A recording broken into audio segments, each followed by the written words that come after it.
yogis, it's me, Darby here. I miss you so much. Hope you're well. So for the pose of the month, we'll be working with Gomukhasana, so cow face pose.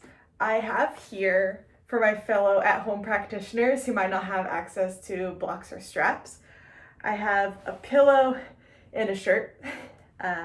If you do have access to blocks and straps, feel free to use it. They're not necessary, of course, but if you're feeling tight in your shoulders or tight in your hips, I highly recommend using those props. So anyways, to get started, we'll actually come onto our hands and our knees.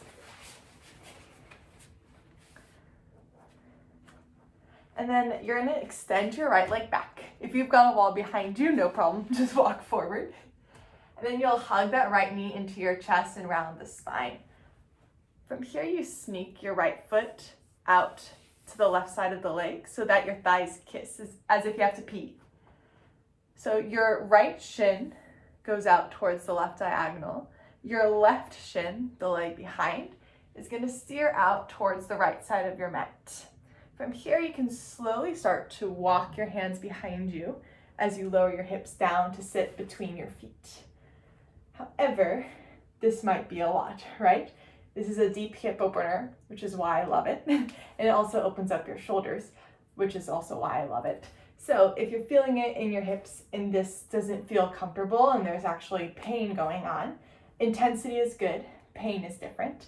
You're more than welcome to sit up on a block or a pillow. You just place that behind you and you have a seat. Another option, which I'll demo right now before going into a deeper variation, is to come onto your back, cross at your thighs, and you can hold on to your shins or maybe even your ankles or your feet. And then you just gently pull your feet apart as you draw your knees into the chest and you ground through your tailbone so you lengthen the spine. Right? So this pose is great for your posture. It's great for your lower back. So I'm going to come back to the seated variation facing you beautiful yogis. So kind of sneak the foot through, show it again facing this way. Shin goes to the left, shin goes to the right. Send your hips back. So one thing I like to do in Gomukhasana, if you're not feeling it in your shoulders today, is to bring your hands into fists and just massage out the bottoms of your feet to give them a nice rub down, because I know they've worked very hard and we tend to hold a lot of tension there. There tends to be anything that we feel, right, in our whole back body is connected to the bottoms of your feet. So that's an option. Another option is to have your fingertips placing on the mat, preferably the peace fingers for Bhu Mudra to feel grounded. Now, if you want to move on in this position, with your right leg crossed in front of the left, you can start to gently reach your right arm to the sky. You'll bend the elbow so that the back of the hand touches, the palm of the hand touches the back of your neck. You'll reach that left arm up and just gently assist that elbow up, feeling a nice stretch here. Maybe this is where you are today and this is wonderful, right? Wherever you are, it's where you're meant to be and it's perfect.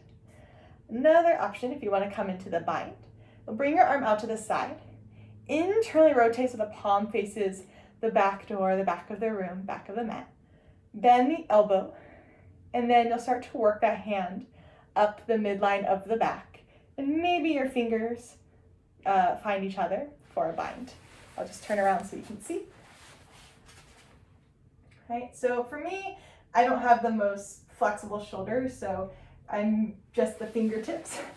Some people may grab wrists, some people you're barely there. For those of you who want to work with a shirt or a strap, make sure you have that strap in hand as you find this first initial stretch, right? So you're holding onto it with your right hand, and then you find that internal rotation, bend that hand should be able to find the shirt, and then you just work your way up.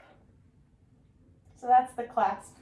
Of course, we combine the two, right? So you start with the legs, add the arms with or without the belt, or maybe you stick to the grounding variation with your hands down, and then you find a nice deep ujjayi breath, breathing in and out through the nose.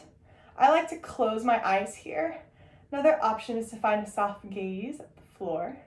Maybe there's a certain point, or even maybe play with gazing towards the tip of your nose. Okay. So I like to find the equal parts breathing, Samavritti breath here in Ujjayi. But if you want to focus on longer exhales, thinking about inhaling maybe for 4, exhaling for 6, it will bring you deeper into the position and give you that sensation of surrender, which makes poses like hip openers, like Gomukhasana, and anything low to the ground, finding that sense of surrender, finding that sense of ease into it. So we allow this position to happen rather than forcing it. And of course, we can use props, we can use different modifications on our back where you can still get the same effects in the body, the energy circulating, the alignment of the spine, the fullness of the breath, and the beauty of it is it's your expression.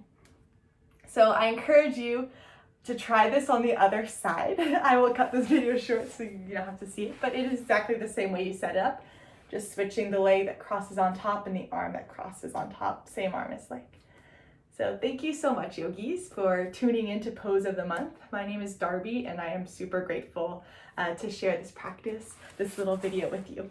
I hope life is great, and I hope to see you again soon. Namaste.